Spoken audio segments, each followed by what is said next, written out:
All right, today's December 31st, and back at it again. Just a quick review from last time I was here. Painted the final coat for the underside. Turned out um, pretty good.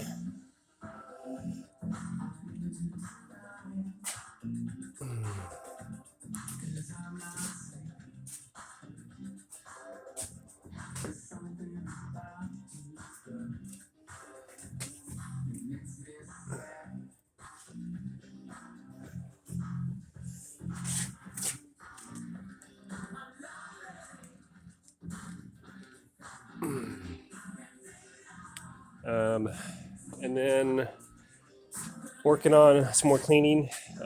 So I had to re-soak my the brake plates, I think those are called, and the steering column, and a couple of the items I had to re-soak, and then need to paint the inner fenders, the front fenders, inner fender, the and then before I do, I got to take these staples off from the old mud flaps that are on here. So I bought new ones, so I just got to remove these before I repaint.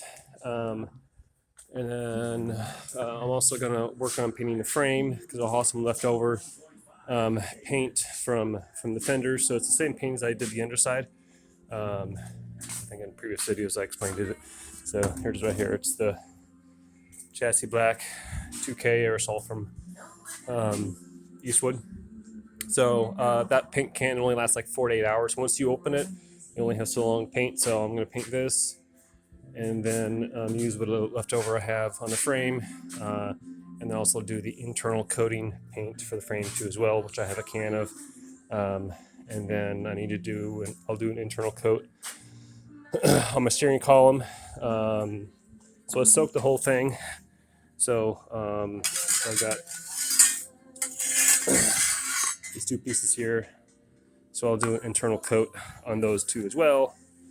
And then out here, setting up for more painting, some more parts. So I got the gas tank straps are here, and then the front arm supports, and I've got I think this is the front license plate bracket, and some other stuff. So miscellaneous work I'll be working on, and I'll do recap later. That's it.